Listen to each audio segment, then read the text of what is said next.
ayun nga pala, shout out sa Rowename, yung sponsor ni Reyna. Grabe po. Kahit si Reyna ay halos tapos na yung tulong, ang dami pa rin po niyang supporters, ang dami pa rin nag-aabang sa kanya at tumutulong. Grabe po ang human magnetic na Reyna.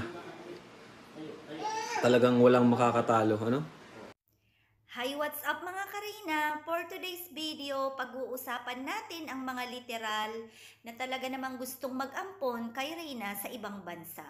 Sana ay tapusin nyo ang video na ito upang sa ganun ay makapag-iwan po kayo ng inyong mga komento at nararapat pa ba na ihinto na natin ang pabahay o tuloy pa po tayo dahil ang mga kaibigan natin at masugid nating sponsors na ito ay sadyang nakiusap o nakikiusap sa atin na kung pwede nga daw ay ampunin na lang si Reyna at dalhin na lang po sa ibang bansa.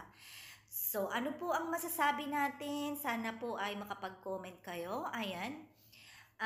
Mayroon po tayong 3 malalaking bigating sponsors na sana ay kung papayag daw ang mama ni Reyna or ang mga ibang supporters ni Reyna para sa future ni Reyna ay aampunin na nga ito at dadalhin sa ibang bansa upang sa ganun ay mabigyan ito ng magandang future at doon na nga po ito ipapagamot.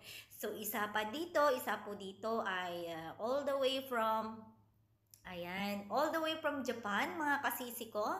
Ano ang masasabi nyo? Si Madam ay handang-handang ampunin si Reyna at ibigay ang kanyang pangangailangan, gamutan, lahat po ng kaya niyang ibigay kay Reyna ay gagawin niya ito.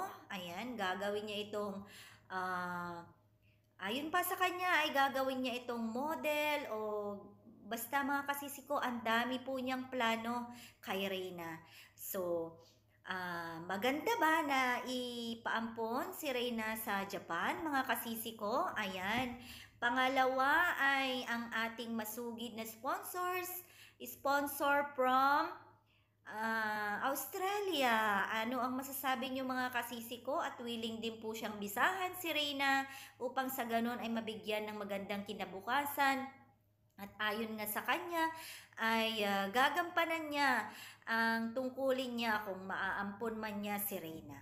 Ayan, ang pangatlo natin ay walang iba kundi nasa US po siya. Ayan, ano po sa palagay nyo ang mas maganda? Ayan, ito naman si Madam ay talagang handa siya po na ibigay din ang pangangailangan ni Reyna at syempre yung future niya at mabigay ang hindi nagampanan ng magulang ni Reyna at i-update niya daw tayo araw-araw kapag na sponsoran or na ipaampon po natin si Reyna. Ayan, sorry po sa word na paampon, pero ano po yung masasabi nyo? At ito lang naman po ay pakiusap ng ating mga butihing sponsors na talaga namang gustong makatulong kay Reyna dahil ibang-iba nga po talaga ang karisma ni Reyna sa atin.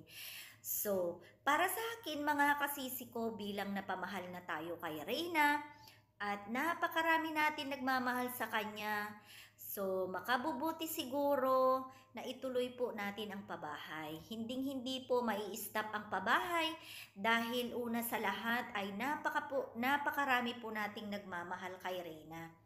At hindi po papayag siguro ang lahat ng mga supporters dyan na talaga namang ampunin si Reyna sa ngayon.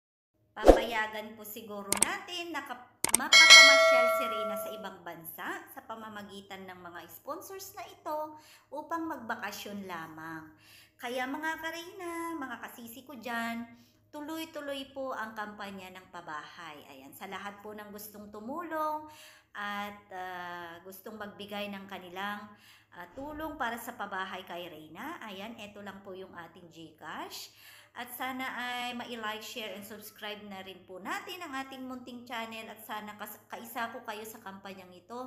At sana po ay spread po natin ang good news na kailangan po nating mapabahayan si Reyna sa lahat ng mga nagmamahal sa kanya.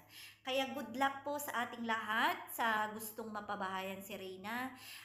Shout out sa lahat ng sponsors, lahat ng mga nagmamahal kay Reyna. Maraming salamat po sa ating ating lahat. At anuman po ang ating ibigay o maibigay kay Reyna, alam ko po na ibabalik po ito ni Lord ng siksik, liglig, umaapaw, ika nga nila mga kasisiko. Kaya naman, sobrang salamat po sa lahat ng mga nagbigay at magbibigay pa. So, i-reveal po pala natin mga kasisiko ang lahat ng ito, ang lahat ng ating mga tulong, ipapareveal po natin yan kay Kalinga Prab. At sana po ay hindi po tayo papahindian sa request nating ito. Ayan. God bless everyone. Mag-ingat po tayong lahat.